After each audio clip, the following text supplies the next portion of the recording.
Мне, наверное, сложнее, чем кому-либо здесь сегодня, потому что я заявилась на праймерис для участия в предстоящей кампании. Идти в политику, тем более добиваться успеха, сейчас у женщин получается намного меньше, чем у мужчин. Так в Госдуме, как и в Госсовете Татарстана, женщин-депутатов всего 15%. Есть очень четкие такие исследования Организации Объединенных Наций, которые свидетельствуют о том, что если женщин в парламентарий меньше 20%, то страдают вопросы, связанные с поддержкой детства.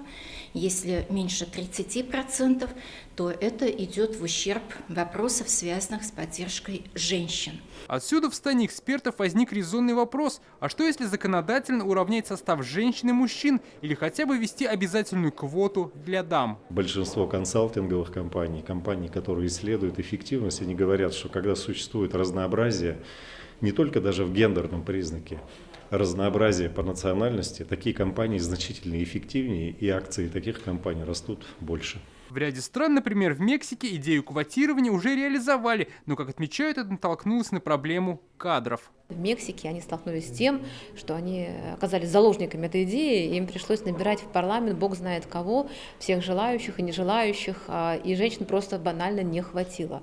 Поэтому мне все-таки кажется, что речь не в квотах и не в гендере, а все-таки в профессионализме. В итоге участники встречи сошлись во мнении, что обязательную квоту для женщин вводить не стоит. Если говорить о сексизме, вот как раз когда назначаются квоты, мне кажется, это и есть самый настоящий сексизм.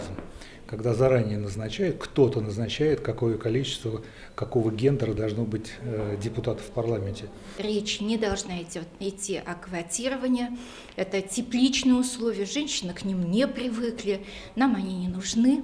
Надо просто быть уверенными. И как отмечают эксперты, кому быть в парламенте должно зависеть только от выбора избирателей.